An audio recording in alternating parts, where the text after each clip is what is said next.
देखिए, मैंने डिपार्टमेंट आप लोगों का खत्म किया है, बहुत सारा प्रॉब्लम्स किया है, मोर देन 10 प्रॉब्लम्स हो चुका है। वो आप लोग देख ही चुके हैं। आज हम लोग एक न्यू एरिया के ऊपर काम करेंगे। वो करने से पहले मैं आप लोगों को कुछ बताना चाहता हूं। क्या? मान लीजिए आप लोगों ने आपका प्रोडक्ट का डिमांड डिफरेंट जगह में है, जिसको बोलते हैं मार्केट सेगमेंटेशन। आपका प्रोडक्ट का डिमांड जैसे कलकत्ता में है, जहां पर आपका मेन बिजनेस एरिया है, प्रिंसिपल बिजनेस लोकेशन है, वैसे ही आपका कुछ शिलीगुड़ी में है, मतलब फिजिकली डिस्टेंस में है, दिल्ली में है, झारखंड में है। तो आप क्या करेंगे? अगर सर डिमांड छोटा है तो मैं सोल सेलिंग एजेंट अपॉइंट करूंगा। ये एजेंट अपॉइंट करने का मतलब होता है आप बेस्ड ऑन द कमीशन आप बिजनेस को कंटिन्यू कर सकते हैं। That is appointment of the agent, जो आप लोगों ने सेमेस्टर 1 में बहुत अच्छी तरह से किया था, जिसका नाम है कंसाइनमेंट बिजनेस, जहां पर आप गुड्स कंसाइन करते हैं with condition that agent goods को सेल करेगा और इस सेल के ऊपर 1% उसको कमीशन मिलेगा, जो फिक्स किया गया होगा। लेकिन डिमांड अगर बहुत बड़ा है तो मैं क्यों कमीशन बिजनेस में जाऊंगा? Why not I will go for the in a bigger way? मैं एक काम कर लेता हूं, मैं अनदर एस्टेब्लिशमेंट ओपन कर लेता हूं, वहां से मेरा वहां उस एरिया का बिजनेस ऑपरेशन करूंगा। Basically we are talking about the segmentation of the business, product segmentation. Segmentation मतलब ये ज्योग्राफिकल लोकेशन वाइज सेगमेंटेशन है। क्यों ज्योग्राफिकल लोकेशन वाइज सेगमेंटेशन?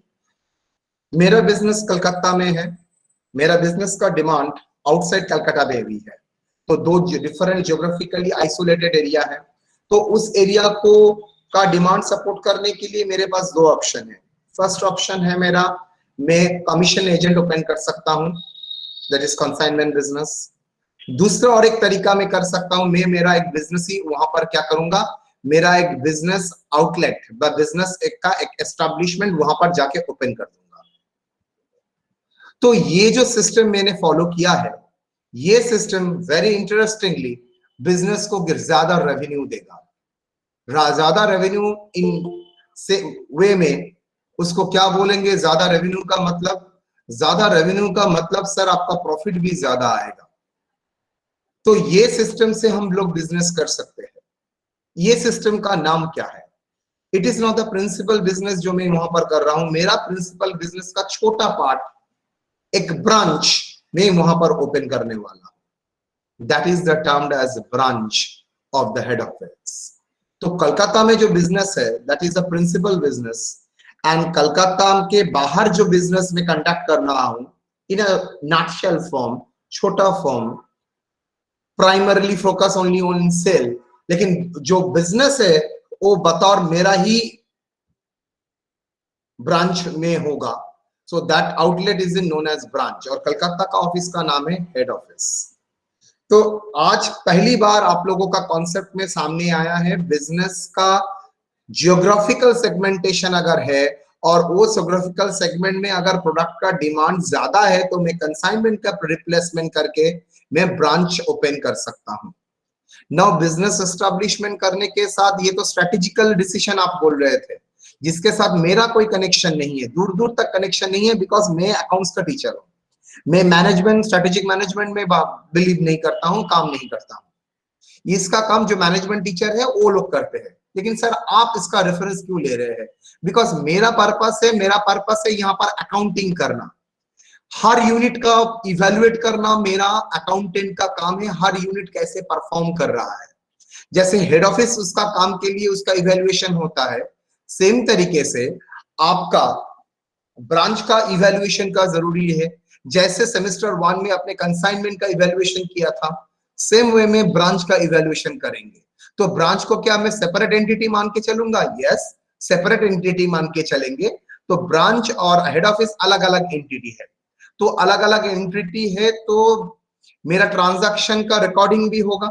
ना सवाल है प्रॉफिट और ट्रांजैक्शन होगा कैसे, कैसे ये ट्रांजैक्शन और प्रॉफिट को हम लोग प्रॉफिट बार नेट रिजल्ट को इवेल्युएट करेंगे, हम सीखेंगे ये इवेल्युएशन कैसे होगा। बीइंग अकाउंटेंट हम लोगों का काम होगा ये इवेल्युएशन का प्रोसेस कैसे होगा वो देखना। तो थ्रू ब्रांच अकाउंटिंग हम ब्रांच में हम लोग सीखेंगे कैसे एक डिस्टेंट बिजनेस का इवेल्युएशन कर सकते हैं, कुछ थोड़ी देर में बाद में ही देखेंगे। कितना प्रकार ब्रांच है वो डिपेंड करता है बुक्स ऑफ अकाउंट्स कहां पर मेंटेन हो रहा है। अगर books of accounts head office खुद मेंटेन करता है, सर नेचुरली हेड ऑफिस तो हेड ऑफिस का मेंटेन करेगा ना, वो नहीं बोल रहा हूं, ये तो मुर्गी भी जानता है हेड ऑफिस का ब्रांच मेंटेन करेगा, इसमें कोई शक नहीं है। प्रॉब्लम कहां से शुरू होता है, अगर ब्रांच का बुक्स ऑफ अकाउंट्स अगर हेड ऑफिस मेंटेन करता है in a summarise form, I repeat, branch का बुक्स ऑफ अकाउंट्स ट्रांजैक्शन का जो बुक्स ऑफ अकाउंट्स मेंटेन हो रहा है वो अगर ब्रांच नहीं करके हेड ऑफिस मेंटेन करता है in an summarise form, then मैं उसको बोलूंगा ब्रांच अकाउंटिंग वाइज डिपेंडेंट है हेड ऑफिस के ऊपर। इसको बोला जाता है dependent branch in the sense of accounts. Then what is a independent, अगर ब्रांच खुद का बुक्स ऑफ अकाउंट्स खुद मेंटेन करता है, मतलब खुद का अकाउंट्स खुद मेंटेन करने का मतलब खुद ट्रायल बैलेंस बना सकता है, यस, ट्रायल बैलेंस बना सकता है, इसका मतलब है खुद फाइनल अकाउंट बना सकता है, यस, देन ये हो जाता है independent branch, the branch which can independently prepare trial balance and financial statement, that is independent branch. Now when the branch is not able, rather unable to prepare trial balance at its own, वो अपना trial balance खुद बना ही नहीं सकता है because वो books of accounts maintain ही नहीं करता है, तो प्रॉफिट और लॉस भी वो खुद नहीं बना सकेगा बिकॉज नेचुरली उसके पास अकाउंट बुक्स ऑफ अकाउंट्स नहीं है। अगर इंफॉर्मेशन नहीं है तो वो कैसे बनाएगा प्रॉफिट एंड लॉस अकाउंट, कैसे इवेल्युएट करेगा रिजल्ट, ऑपरेशन से जो रिजल्ट आया है वो कैसे इवेल्युएट करेगा, नहीं कर सकेगा। जैसे ही नहीं कर सकेगा वैसे ही वो ब्रांच को मैं मान के चलूंगा dependent branch, dependent on the head office. Sir dependency तो लाइफ में बहुत कुछ है, मैं तो आप लोगों के ऊपर डिपेंडेंट हूं, आप लोग क्लास में आएंगे आप लोगों को पढ़ाऊंगा तो मैं डिपेंडेंट हूं, इनडायरेक्टली आप लोग भी तो मेरे ऊपर डिपेंडेंट है, आप पढ़ाएंगे तो हम लोग सीखेंगे, तो ये भी एक डिपेंडेंसी हुआ। मैं इसी डिपेंडेंसी के बारे में बात नहीं कर रहा हूं। हेड ऑफिस गुड्स भेजेगा ब्रांच को तब तो ब्रांच बेचेगा, ये तो डिपेंडेंसी तो है ही सर, इसके बारे में मैं बात नहीं कर रहा हूं। मतलब business operation wise dependency independency के बाद बीइंग अकाउंटेंट हम लोग नहीं करेंगे, हम लोग अकाउंटिंग वाइज डिपेंडेंट इंडिपेंडेंस के बारे में सोचेंगे। अगर ब्रांच अपना अकाउंट्स खुद मेंटेन करके खुद प्रॉफिट एंड लॉस बना सकता है, ब्रांच खुद बना सकता है, तो ब्रांच हो जाएगा आपका डिपेंडेंट ब्रांच, इंडिपेंडेंट ब्रांच। लेकिन अगर वो खुद नहीं बना सकता है, उसका बुक्स ऑफ अकाउंट्स और उसका इवैल्यूएशन ऑफ परफॉर्मेंस अगर हेड ऑफिस पूरा करता है तो इसको बोला जाता है इंडिपेंडेंट डिपेंडेंट ब्रांच। तो हम लोग ब्रांच अकाउंटिंग में डिपेंडेंट ब्रांच इंडिपेंडेंट ब्रांच सीखेंगे। इंडिपेंडेंट ब्रांच हम प्रोबेबली नहीं करेंगे, हम लोग डिपेंडेंट ब्रांच के ऊपर ही काम करेंगे।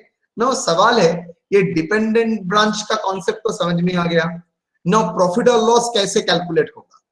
देखिए हमने सिंस बोला है समरी ट्रांजैक्शन रिकॉर्ड होता है, यहां पर प्रॉफिट और लॉस कैलकुलेट होने का दो तरीका है, एक एसेट लायबिलिटी अप्रोच और दूसरा इनकम एक्सपेंडिचर अप्रोच, और तीसरा जो आप लोग यहाँ पर न्यू सीखेंगे दैट इज लोडिंग अप्रोच। तो क्या क्या अप्रोच मैंने बोला, एक एसेट लायबिलिटी अप्रोच, दूसरा इनकम एक्सपेंसेस अप्रोच और तीसरा लोडिंग अप्रोच। तो लोडिंग और इनकम एक्सपेंसेस अप्रोच के ऊपर अभी ध्यान नहीं देंगे, अब ये हम दूसरे जगह में ध्यान देंगे, that is asset liability approach से कैसे हम ब्रांच का प्रॉफिट कैलकुलेट कर सकते हैं आराम से।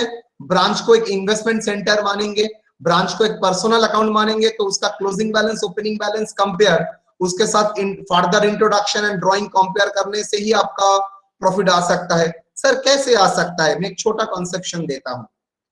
बाजार में जो रास्ते में ठेला लगा के बिजनेस करते हैं, छोटा मोटा दुकान में वो लोगों से आप पूछेंगे भाई आप लोगों का प्रॉफिट कैसे आया, मजे के बाद देखिएगा वो लोग आपको आराम से प्रॉफिट बता देगा, whereas वो लोग बुक्स ऑफ अकाउंट्स मेंटेन नहीं करते हैं। सर कैसे बोलते हैं? वो लोग वेरी इजीली बोलता है सर उसका क्लोजिंग कैप बैलेंस कितना है, मतलब क्लोजिंग एसेट कितना बचा है, कैश स्टॉक मिला के डेटर्स मिला के लेस कर देता है, वो अगर कोई लाइबिलिटी क्रिएट करके रखा है वो माइनस करने के बाद कितना क्लोजिंग बैलेंस आता है, उसके साथ ओपनिंग बैलेंस में उसका कितना बैलेंस था, बिकॉज किसी ईयर का क्लोजिंग बैलेंस मतलब नेक्स्ट ईयर का opening balance, so same way में कोई एक साल का ओपनिंग बैलेंस मतलब लास्ट ईयर का क्लोजिंग बैलेंस, ये दोनों का डिफरेंस वो करता है। इसके साथ वो क्या करता है, इसके साथ वो ड्राइंग्स को ऐड करता है, लेस करता है फर्दर इंट्रोडक्शन करने के बाद उसका प्रॉफिट आ जाता है। सेम तरीके से हम यहाँ पर एक प्रॉफिट कैलकुलेट करेंगे, सेम कॉन्सेप्शन से। मैं कोई रॉकेट साइंस आपके सामने लेके नहीं आऊंगा, लेकिन ये लॉजिक से प्रॉफिट क्रिएट होगा, प्रॉफिट जनरेट होगा। मतलब प्रॉफिट करने का सब 3 तरीका है, अभी तक आप लोगों ने एक तरीका सीखा है, और ये जो तरीका बोल रहा हूं आप लोग क्लास 11-12 में सीखे थे जब सिंगल एंट्री किया था। सिंगल एंट्री में याद है क्लोजिंग कैपिटल कराता था, balance sheet opening balance sheet कराता था, दोनों बैलेंस शीट से डिफरेंस आता था, क्लोजिंग कैपिटल ओपनिंग कैपिटल, और क्लोजिंग कैपिटल के साथ आपने क्या किया था, ड्राइंग्स इंट्रोडक्शन, ड्राइंग्स ऐड करते थे, लेस करते थे इंट्रोडक्शन, ऑटोमेटिकली आपका प्रॉफिट आ जाता था क्लास 11 में। सेम तरीके का काम हम लोग यहाँ पर भी करेंगे, लेकिन इन अकाउंट फॉर्मेट वो हम लोग आप लोगों को दिखाएंगे। तो चलिए आते हैं जिस काम के लिए हम लोग आए हैं।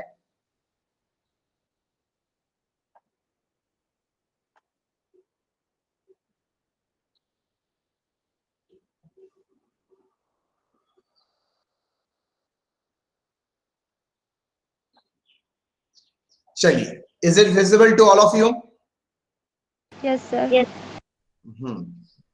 It is an establishment of the entity in another place, मतलब geographically distinct। geographically मतलब geographical position wise अलग, वो अलग एरिया में रहता है।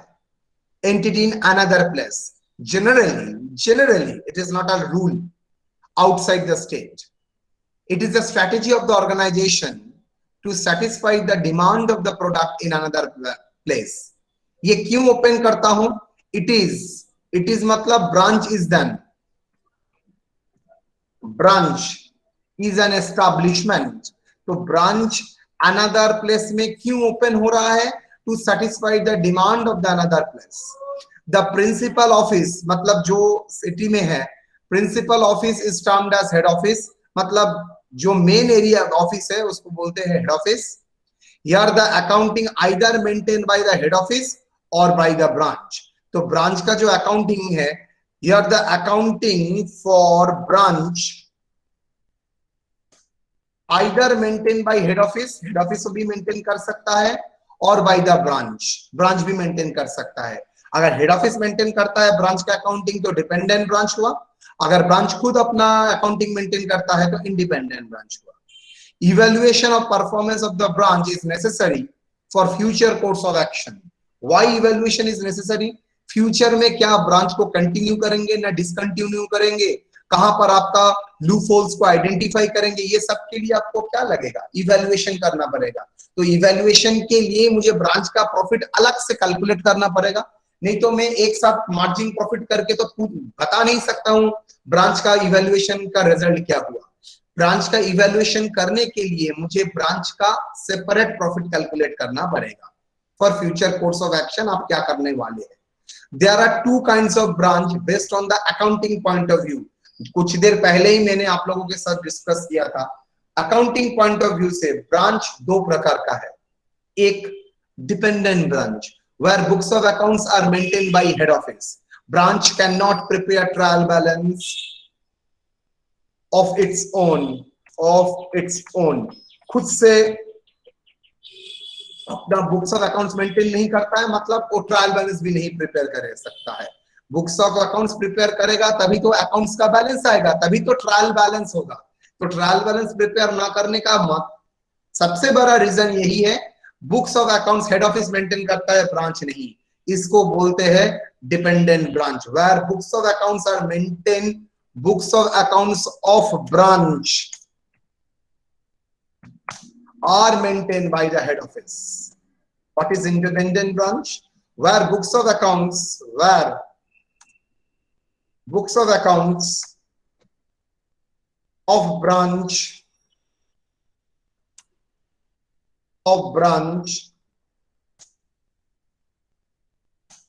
Are maintained by the branch. Maintain by the branch मतलब ब्रांच वो अकाउंट्स क्या कर रहा है, मेंटेन कर रहा है। So that branch can prepare trial balance, उसको बोलते हैं इंडिपेंडेंट ब्रांच। हम लोगों का मेजर 90% फोकस रहेगा डिपेंडेंट ब्रांच के ऊपर, इंडिपेंडेंट ब्रांच के ऊपर नहीं। स्टेप्स ऑफ अकाउंटिंग, कैसे अकाउंटिंग का काम होगा आप लोग जानते हैं, मैं 6-7 स्टेप में कराता हूं, यहां पर 4 स्टेप में। फर्स्ट ट्रांजैक्शन, कौन ट्रांजैक्शन करता है, bye the branch and head office. Head office and branch के बीच का ट्रांजैक्शन होगा, ब्रांच अलग से ट्रांजैक्शन होगा। दूसरा रिकॉर्डिंग ऑफ ट्रांजैक्शन, कौन रिकॉर्ड करेगा, अगर ब्रांच आपका डिपेंडेंट है, मतलब बुक्स ऑफ अकाउंट्स कौन मेंटेन करता है बेटा, हेड ऑफिस, देन इसको बोलेगा क्या, डिपेंडेंट ब्रांच। डिपेंडेंट ब्रांच में ट्रांजैक्शन कौन रिकॉर्ड करेगा, हेड ऑफिस। और इंडिपेंडेंट ब्रांच में कौन रिकॉर्ड करेगा बेटा, branch itself. Branch itself record करेगा। Very good. समराइजेशन, समराइजेशन मतलब ट्रायल बैलेंस और एवरीथिंग। डिपेंडेंट ब्रांच में समराइजेशन कौन करेगा, समराइजेशन मतलब preparation of trial balance. Dependent branch में कौन करेगा सर, हेड ऑफिस। और इंडिपेंडेंट ब्रांच में बाय ब्रांच। फाइनेंशियल स्टेटमेंट मतलब determination of profit under dependent branch में कौन करेगा सर, बुक्स ऑफ अकाउंट्स कौन मेंटेन कर रहा है, हेड ऑफिस। तो कौन प्रिपेयर करेगा, हेड ऑफिस प्रिपेयर करेगा। डिपेंडेंट ब्रांच में bye head office under 3 different basis, that is synthetic basis, जिसको हम लोग बोलते हैं एसेट लायबिलिटी अप्रोच से प्रॉफिट कैलकुलेट करना। एनालिटिकल मेथड, एनालिटिकल मेथड में रेवेन्यू और लोडिंग अप्रोच।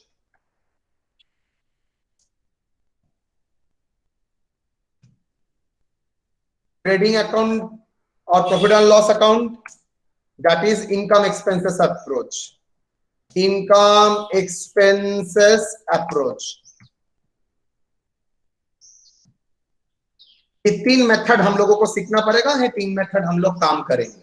एक सिंथेटिक मेथड, एनालिटिकल मेथड, और एक दूसरा है profit and loss basis. Independent branch में अगर इंडिपेंडेंट है तो by profit and loss account हम लोग अप्रोच फॉलो करेंगे। तो हम लोग इंडिपेंडेंट के ऊपर काम नहीं करेंगे, हम लोगों का पूरा फोकस्ड एरिया होगा डिपेंडेंट ब्रांच। यहां पर ही हम लोगों को सीखना है डिपेंडेंट ब्रांच में। तो पहले आता है first technique, that is a synthetic method. ये सिंथेटिक मतलब समराइज मेथड, शॉर्टकट मेथड। यहां पर कोई डिटेल ट्रांजैक्शन हम लोग नहीं रिकॉर्ड करेंगे, जस्ट शॉर्टकट में प्रॉफिट और लॉस रिकॉर्ड करके छोड़ देंगे। लेकिन प्रॉफिट और लॉस रिकॉर्ड करना भी वेरी इंटरेस्टिंग रहेगा, देखते हैं। अच्छा, यहां तक कोई डाउट, यहां तक ब्रांच क्यों ओपन हुआ है, उसका अकाउंटिंग कैसे होता है, इंडिपेंडेंट डिपेंडेंट किस सेंस में डिपेंडेंट इंडिपेंडेंट है, उसका स्टेप्स ऑफ अकाउंटिंग कैसे, प्रॉफिट कैसे कैलकुलेट होता है, यहां तक कोई डाउट बेटा? No sir. यहां तक कोई डाउट? नो सर, बट एक क्वेश्चन है। हाँ, जैसे सर फ्रेंचाइजी होता है सर, तो वो कंसाइनमेंट में आएगा या ब्रांच में? ऑब्वियसली फ्रेंचाइजी है तो आपके साथ लाइसेंस एग्रीमेंट होता है, वो नॉर्मली एजेंट ही होता है in a form of licence. Franchisee लेके रखा है मतलब लाइसेंस लेके रखा है, तो आपको जो पेमेंट करना पड़ेगा on the basis of the licence. It is not a branch. Branch का मतलब है पूरा ही operation branch head office control करेगा, देन तो वो हेड ऑफिस का ही तो हिस्सा हो गया।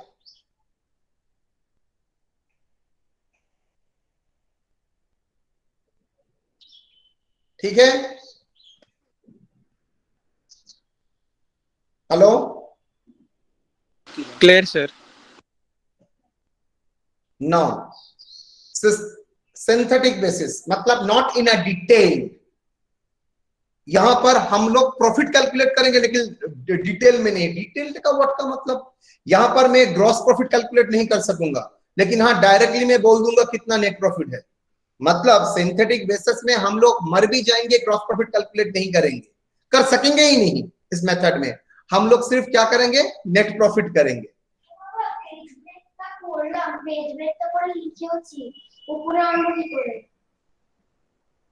উপরে গিয়ে ওখানে করে এন্টার মার, ডিলিট কর, হয়ে যাবে, ডিলিট কর। Under this method of accounting, branch is treated as party of head office. यहाँ पर क्या मान के चलते हैं सिंथेटिक मेथड में बेसिस में, ब्रांच को एक पार्टी के माफिक मानते हैं। मतलब इसको एक क्या करते हैं, पर्सनल अकाउंट की तरह ट्रीट करते हैं। एज इफ आपका इन्वेस्टमेंट सेंटर, ब्रांच को बिजनेस सेंटर नहीं मानेंगे, आप आपका इन्वेस्टमेंट सेंटर मानेंगे। तो इन्वेस्टमेंट सेंटर जैसे ही मानते हैं तो वहां कर बिजनेस में आपका इंटरेस्ट नहीं है, आप उसका इन्वेस्टमेंट का opening balance, closing balance, further investment और इन्वेस्टमेंट से आपको कितना मिला वो आप लोग देखेंगे, और देखने से आपको प्रॉफिट आएगा। All transaction between the branch and head office is recorded in the books of head office. No other transaction of branch are recorded by the head office. इसका मतलब क्या हुआ, ब्रांच को अगर आप इन्वेस्टमेंट सेंटर मानते हैं तो इन्वेस्टमेंट जितना करते हो और इन्वेस्टमेंट से जितना आता है उतना ही रिकॉर्ड करोगे। इन्वेस्टमेंट में इन्वेस्टमेंट जो सेंटर अपने आप भीतर जो बिजनेस करता है, सेल परचेज, वो रिकॉर्ड नहीं करेंगे। हम लोग वो सब रिकॉर्ड नहीं करेंगे, हम लोग सिर्फ कितना करेंगे, the transaction between the branch and head office record करेंगे। क्या बोला है, हम लोग सिर्फ transaction between branch and head office record करेंगे, ब्रांच का क्लोजिंग बैलेंस एंड ब्रांच का ओपनिंग बैलेंस, ये चार चीज कंपेयर करके हम लोग प्रॉफिट लगाएंगे। कैसे प्रॉफिट कैलकुलेट करेंगे, ब्रांच का क्लोजिंग बैलेंस ब्रांच का ओपनिंग बैलेंस के साथ कंपेयर करेंगे, प्लस माइनस हम हेड ऑफिस जो ब्रांच के साथ ट्रांजैक्शन किया है, अगर हेड ऑफिस में ब्रांच में इंट्रोडक्शन होता है तो लेस करेंगे, अगर ड्राइंग्स होता है मतलब ब्रांच अगर हेड ऑफिस को कुछ भेजता है तो हम लोग क्या करेंगे, ऐड करेंगे।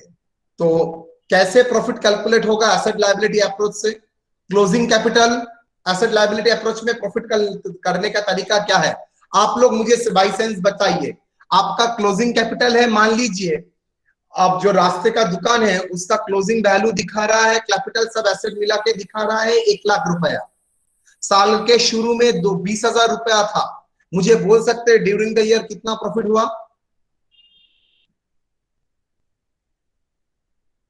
मैं फिर से दोहरा रहा हूं, दुकान का at the end of the period दुकान में एक अमाउंट है, एसेट अवेलेबल है 1 लाख, और साल के ओपनिंग में था 20,000। ड्यूरिंग द ईयर कितना प्रॉफिट हुआ है,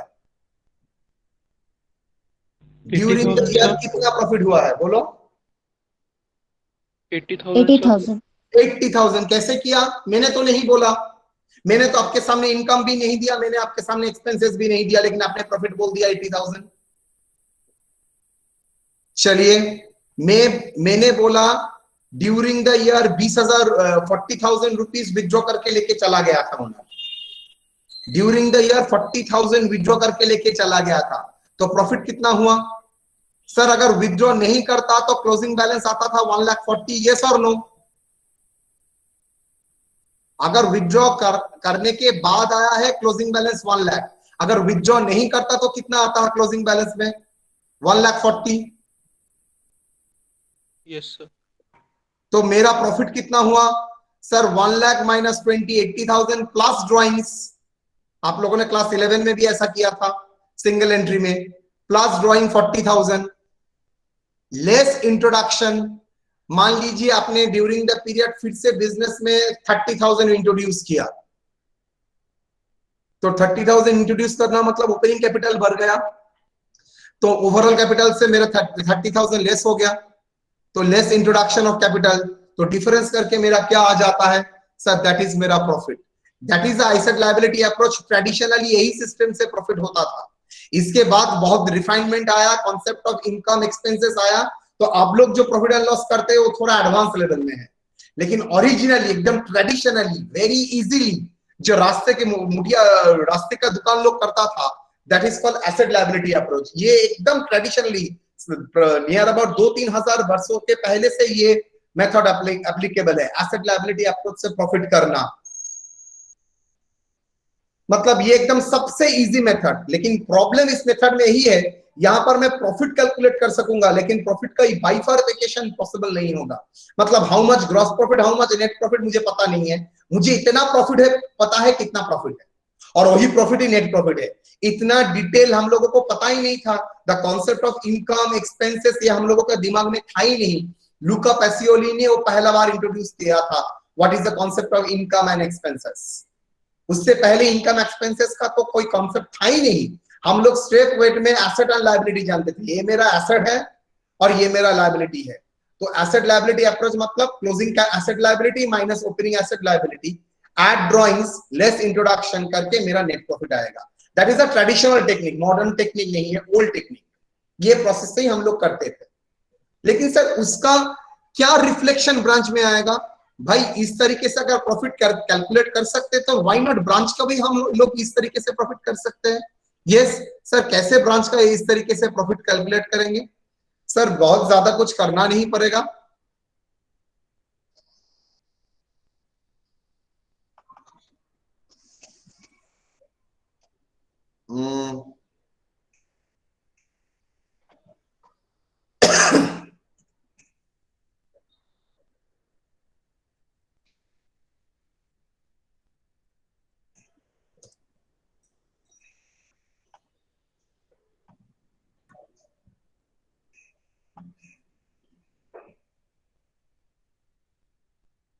चलिए, ब्रांच का सर क्लोजिंग बैलेंस हो सकता है। यस, ब्रांच का क्लोजिंग एसेट्स।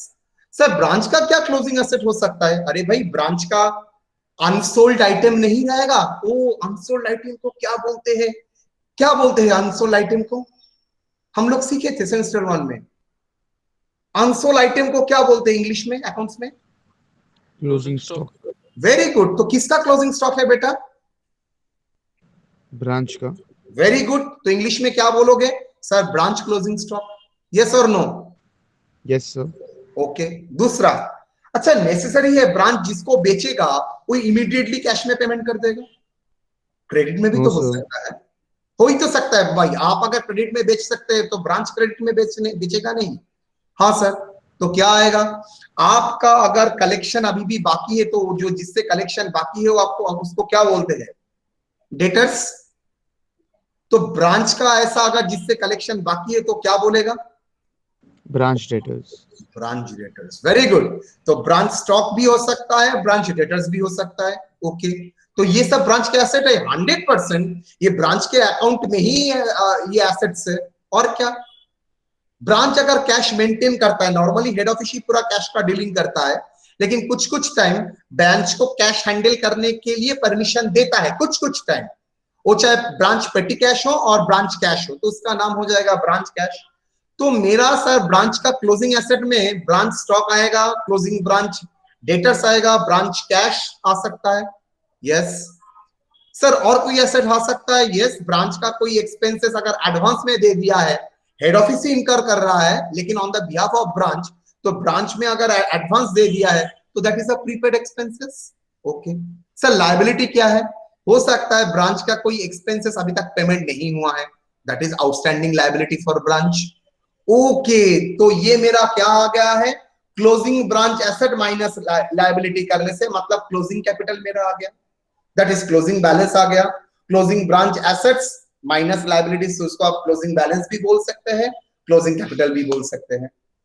सेम वे में सर मेरा ओपनिंग भी रह सकता है। यस, लास्ट ईयर का क्लोजिंग ही इस साल का ओपनिंग, मतलब opening branch asset, opening branch liability, opening branch cash, opening prepaid expenses, same way में ओपनिंग आउटस्टैंडिंग एक्सपेंसेस। तो ये मेरा नेट होके क्या हो जाएगा सर? ये मेरा नेट होके हो जाएगा टू ओपनिंग ब्रांच कैपिटल बा ओपनिंग बैलेंस बा opening capital, that is the opening balance और opening capital, opening branch asset minus opening liability. वो जो मैंने बोला था एसेट लायबिलिटी अप्रोच में, closing asset minus opening asset. Asset तो नहीं है, लायबिलिटी है। एसेट का मतलब है closing net asset minus opening net asset. Add drawings. अच्छा, ब्रांच और हेड ऑफिस के भीतर ड्राइंग कैसे होगा? क्यों नहीं, मान लीजिए ब्रांच सेल करने के बाद वो कलेक्शन हेड ऑफिस को भेज रहा है, ओके। सेम वे में जो गुड्स भेजा था वो गुड्स रिटर्न आ रहा है, तो गुड्स भी भेज सकता है, कैश भी भेज सकता है, दैट इज कॉल्ड ड्रॉइंग्स। क्यों ड्रॉइंग्स? बिकॉज हेड ऑफिस के पास वापस आ रहा है, मतलब हेड ऑफिस के पास रिटर्न आ रहा है, that is drawings. Head office का लिए जैसे इन्वेस्टमेंट हो सकता है वैसे ड्रॉइंग्स हो सकता है, यस ड्रॉइंग्स। लेस क्या होगा? Introduction of capital. ब्रांच के पास गुड्स आया कैसे? हेड ऑफिस ने गुड्स भेजा है। ब्रांच के पास एक्सपेंसेस करने के लिए कैश आया कैसे? हेड ऑफिस ने कैश एक्सपेंसेस किया होगा। तो ब्रांच के लिए हेड ऑफिस जो गुड्स सेंड करता है, कैश लिमिट करता है, ये सब क्या है?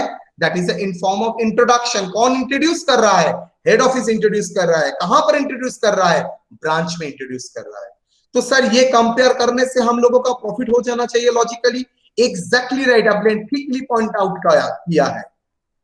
मतलब मेरा क्लोजिंग कैपिटल मेरा हो गया ब्रांच का नेट एसेट्स, मेरा ओपनिंग कैपिटल हो गया ब्रांच का नेट एसेट्स, दोनों कंपेयर करेंगे, closing minus opening, add drawings, less introduction करने से आ जाएगा नेट प्रॉफिट। सर यहां पर कोई एक्सपेंसेस सेल्स वो नहीं लिखा, मैंने क्या बोला? Traditional approach. जिस टाइम अकाउंट्स का इवैल्यूएशन ही नहीं हुआ था उस टाइम तो सिर्फ एसेट लायबिलिटी अप्रोच का ही कॉन्सेप्ट था। इनकम एक्सपेंसेस का कॉन्सेप्ट तो बहुत बाद में आया, वहां पर सिर्फ एसेट एंड लायबिलिटी का कॉन्सेप्ट था। तो income expenses, operating income, non operating income, ये सब का कॉन्सेप्शन था ही नहीं। ओल्ड ट्रेडिशनल सिस्टम है, तो ओल्ड ट्रेडिशनल में कोई एक्सपेंसेस लॉस का हम लोग रिकॉर्ड करेंगे ही नहीं, सिर्फ देखेंगे क्लोजिंग का क्या फिगर है, ओपनिंग का क्या फिगर है, और कितना इंट्रोड्यूस हुआ है और कितना विथड्रॉ करके लेके गया। जो डिफरेंस है दैट इज नेट प्रॉफिट। यहां पर सर चाहेंगे तो ग्रॉस प्रॉफिट नहीं कर सकेंगे? नहीं, ग्रॉस प्रॉफिट तभी हो सकता है अगर डिटेल एक्सपेंसेस इनकम आप रिकॉर्ड करते हैं, लेकिन सिंथेटिक मेथड में आप डिटेल रिकॉर्ड करेंगे ही नहीं। अच्छा सर मालूम कैसे चलेगा ये सिंथेटिक मेथड है? सिर्फ एक वर्ड, प्रिपेयर ब्रांच अकाउंट।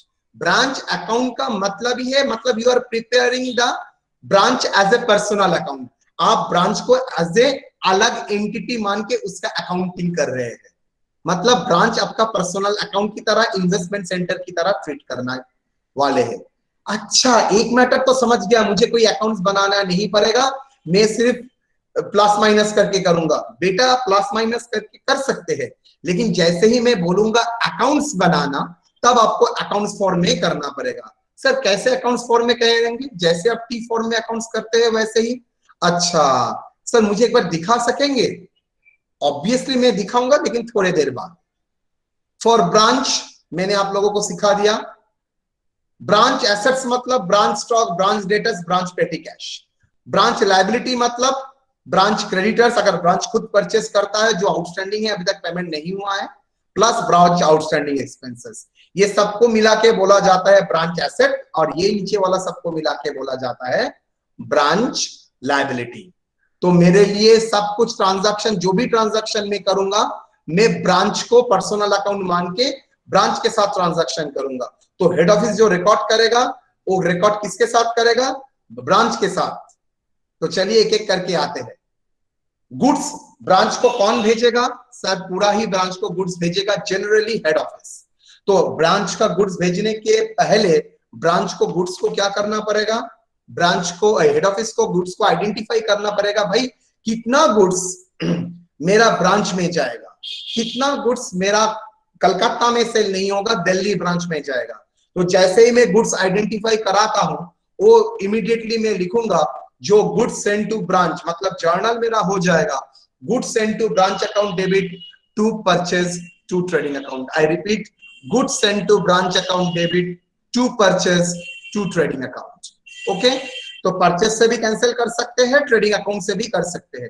किसका trading account? Sir head office का ट्रेडिंग अकाउंट।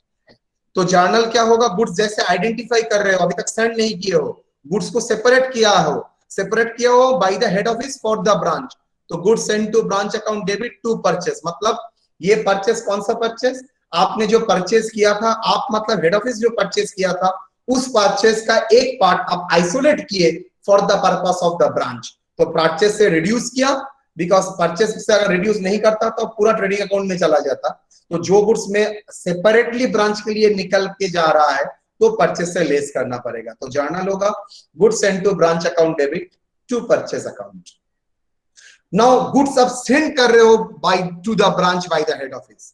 आप गुड्स क्या कर रहे हो, सेंड कर रहे हो, that is branch account debit to goods send to branch. ये similar to introduction of goods, मतलब ब्रांच अकाउंट डेबिट मतलब पर्सनल अकाउंट में आप उसको बेनिफिट दे रहे हैं, तो पर्सनल अकाउंट आपका, ब्रांच अकाउंट आपका अगर एसेट है तो जितना आप इन्वेस्ट करेंगे एसेट का बैलेंस बढ़ेगा। एसेट लायबिलिटी याद रखो, पुराना जो मैंने सिखाया था डेबिट क्रेडिट करने का concept.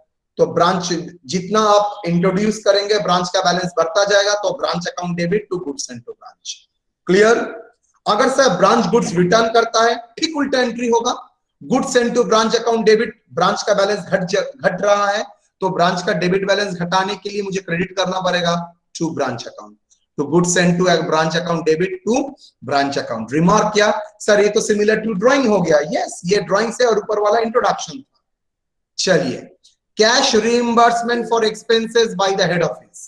Cash reimbursement for expenses for bye head office for branch, मतलब हेड ऑफिस गुड सेंड कर रहा है। हेड ऑफिस क्या कर रहा है, गुड सेंड कर, आई रिपीट, कैश रीइंबर्स कर रहा है, मतलब हेड ऑफिस का कोई एक्सपेंसेस कर रहा है on behalf of branch. Branch का कोई सैलरी पेमेंट करने वाला है, शायद हो सकता है ब्रांच के पास कैश नहीं रहता है, तो हेड ऑफिस क्या करेगा, वो कैश को पेमेंट कर देगा। अगर जैसे ही हेड ऑफिस वो कैश को पेमेंट कर रहा है, मतलब हेड ऑफिस सोच के देखो पैसा इन्वेस्ट कर रहा है, जैसे ही इन्वेस्ट कर रहा है, निवेश कर रहा है, तो ब्रांच जहां पर इन्वेस्ट कर रहा है तो ब्रांच मेरा एसेट है, बढ़ जाएगा balance. So branch account debit to cash account, that is introduction of cash. Same way में सर ब्रांच भी तो कैश हेड ऑफिस को भेज सकता है। जो कलेक्शन होगा सेल से, डेटर से कलेक्शन, कैश सेल से कलेक्शन, वो हेड ऑफिस को भेज देगा। यस, जैसे ही हेड ऑफिस के पास आता है, हेड ऑफिस एंट्री क्या देगा, हेड ऑफिस के पास कैश आ रहा है तो cash and bank account debit, क्या बैलेंस घटेगा, टू ब्रांच, ब्रांच का बैलेंस कम हो जाएगा, so that's why credit to branch. Remark क्या है, it is like a drawings, मतलब हेड ऑफिस विथड्रॉ करके लेके आ रहा है फ्रॉम ब्रांच से, that is drawings. Goods sold by branch क्या रिकॉर्ड करेगा सर, यहां पर तो इनकम एक्सपेंसेस का कोई रिकॉर्डिंग होता ही नहीं है, यहां पर तो ऐसा एक्सपेंसेस का, लॉसेस का कोई कॉन्सेप्ट ही नहीं है, तो यहां का क्या रिकॉर्ड होना चाहिए, goods sold by the branch, no, expenses income का कोई रिकॉर्ड नहीं होगा, that's why no entry, as it is not the entry between the branch and head office. यहां पर ब्रांच एंड हेड ऑफिस का कोई ट्रांजैक्शन नहीं हो रहा है।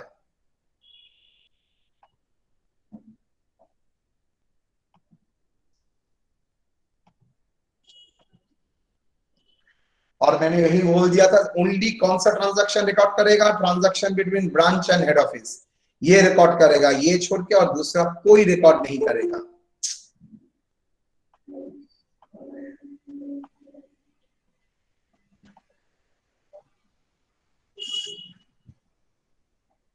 Bad debt, discount, return to branch, collection, ये सब का एंट्री होगा। ये थोड़ी हेड ऑफिस एंड ब्रांच के भीतर ट्रांजैक्शन है, ये तो ब्रांच का खुद का ट्रांजैक्शन है, और ब्रांच तो कोई अकाउंट्स मेंटेन ही नहीं करता है। क्या हेड ऑफिस इसका एंट्री देगा, हेड ऑफिस उतना ही एंट्री देगा जो transaction between branch and head office होगा, उसका बाहर इस मेथड में कोई रिकॉर्डिंग नहीं होगा। तो क्या रिटर्न ऑफ गुड्स बाय तो bad debt, discount allowed, return to branch, इसका एंट्री होगा, यस और नो? No sir. सवाल ही पैदा नहीं होता है, कैसे, बिकॉज वो तो सिर्फ एंट्री देगा the transaction between branch and head office, तो ये एक्सपेंसेस तो between branch and head office नहीं हो रहा है, that's why no entry.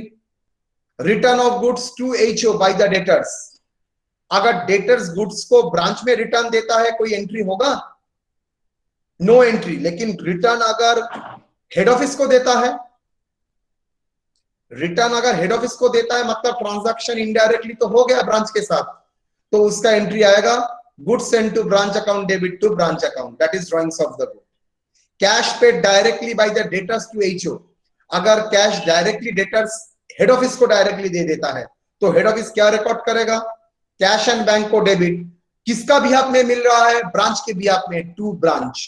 So to branch account को लिख दिया। Normal loss, abnormal loss entry देगा? Normal loss, abnormal loss, sir ये नॉर्मल लॉस और एबनॉर्मल लॉस ब्रांच में हो रहा है, not between branch and head office.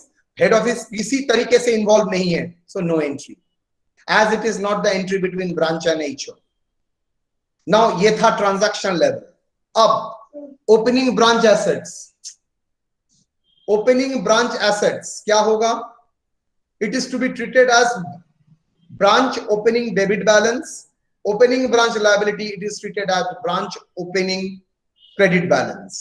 Same way, sorry, bad debt वाला एंट्री दिखाइए ना सर। अच्छा बैड डेट वाला एंट्री कोई आएगा ही नहीं। क्यों? ये बैड डेट लॉस है, किसका लॉस है? ब्रांच का लॉस है। whereas आप कोई ब्रांच का एक्सपेंसेस, ब्रांच का इनकम रिकॉर्ड करते हैं? नो। और there is a no transaction between bad debt होता है तो क्या हेड ऑफिस एंड ब्रांच के भीतर ट्रांजैक्शन हो रहा है? नो। अगर हेड ऑफिस एंड ब्रांच के भीतर कोई ट्रांजैक्शन नहीं है तो क्यों रिकॉर्ड करेंगे? हम लोग तो सिर्फ वही ट्रांजैक्शन रिकॉर्ड करेंगे इस मेथड में जो ट्रांजैक्शन में ब्रांच, हेड ऑफिस इन्वॉल्व है एंड ब्रांच डायरेक्टली और इनडायरेक्टली इन्वॉल्व है। डायरेक्टली इन्वॉल्व मतलब ब्रांच खुद कर रहा है, और इनडायरेक्टली मतलब ब्रांच के बिहाफ में कोई कर रहा है।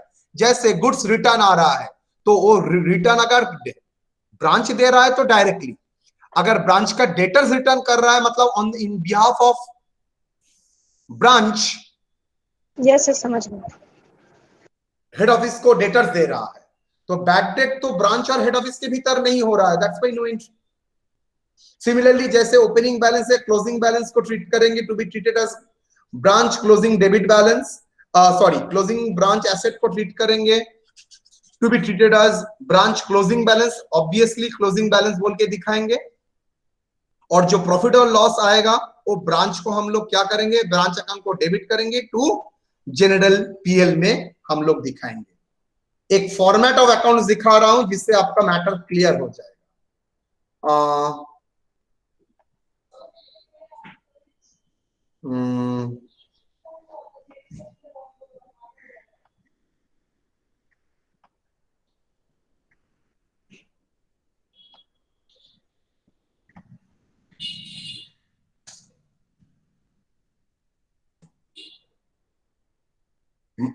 बोलिए तो ये अकाउंट किसके बुक्स में होगा? ब्रांच अकाउंट अगर आप शो करना चाहते हैं किसका बुक्स में होगा? Head office sir. क्यों ब्रांच के भीतर नहीं होगा? सर ब्रांच तो बुक्स ऑफ अकाउंट्स मेंटेन ही नहीं करता है तो वो कैसे करेगा? ओके, तो books of HO, head office,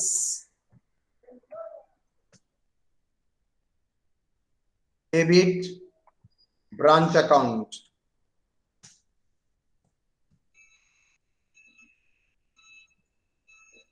credit.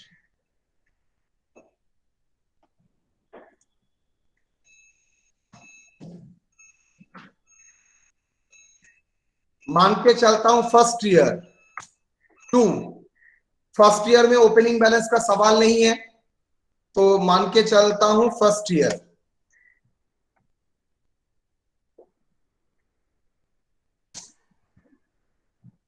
मतलब पहला बार कमेंसमेंट किया है तो कोई ओपनिंग बैलेंस का सवाल नहीं है। अब गुड सेंड कर रहा है, जर्नल क्या होगा?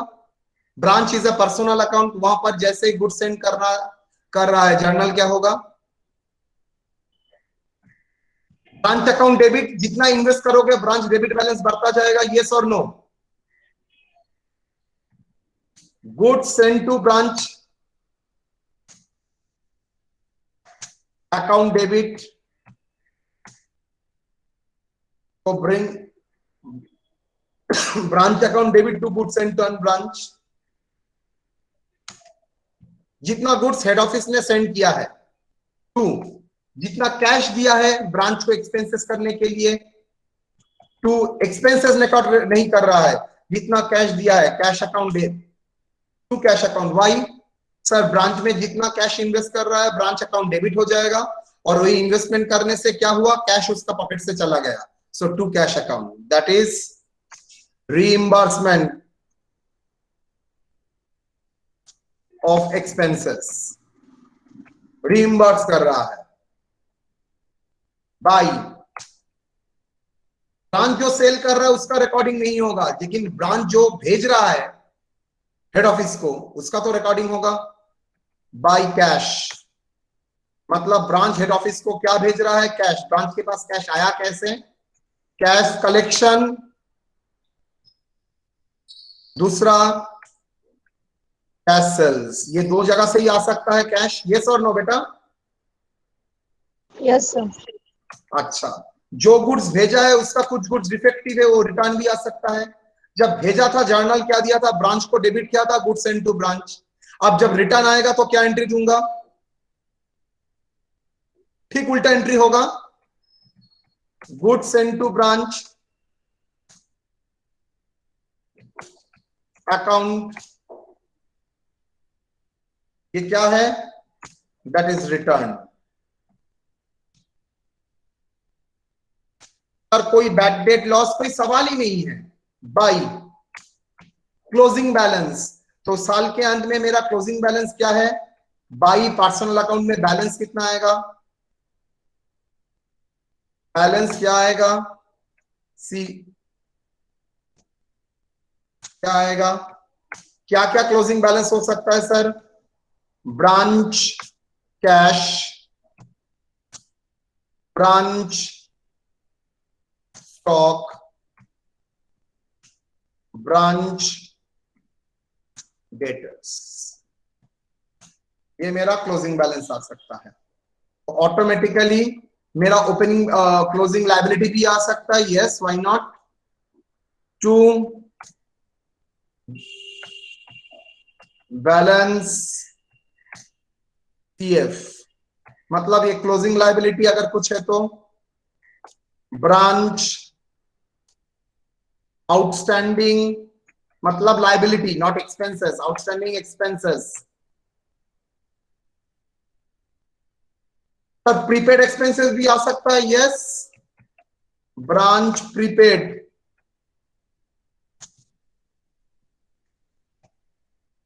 तो ये मेरा क्या हुआ? ये मेरा क्लोजिंग एसेट, इसके साथ ये सब ड्राइंग्स ऐड हुआ, लेस हुआ इंट्रोडक्शन। डिफरेंस क्या आ जाएगा? टू जनरल पीएल मतलब हेड ऑफिस का प्रॉफिट में चला जाएगा। General PL that is branch net profit. Branch net profit, gross profit नहीं हो सकता बिकॉज यहां पर इतना डिटेल नहीं आता है। डन। ये first year. Sir subsequent year में क्या होगा? सब्सिक्वेंट ईयर मतलब नेक्स्ट ईयर। सर सब सेम रहेगा, लेकिन यहां पर लास्ट ईयर का ओपनिंग बैलेंस यहां पर आएगा। लास्ट ईयर का ओपनिंग बैलेंस, इसका मतलब टू लास्ट ईयर का जो क्लोजिंग बैलेंस था वही नेक्स्ट ईयर का ओपनिंग बैलेंस होगा। यस और no? Yes, sir. Balance Yes, sir. Brought forward कितना? क्या होगा? सर ये जो क्लोजिंग बैलेंस था लास्ट ईयर का वो यहां पर ओपनिंग बैलेंस बोल के बैठ जाएगा। सेम वे में सर क्लोजिंग लायबिलिटी तो आएगा, वो भी आ सकता है बाई बैलेंस ब्रॉट फॉरवर्ड कितना? ब्रांच आउटस्टैंडिंग एक्सपेंसेस अगर कुछ है तो।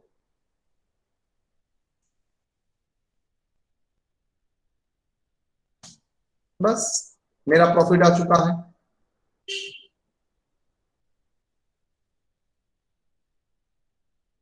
डन।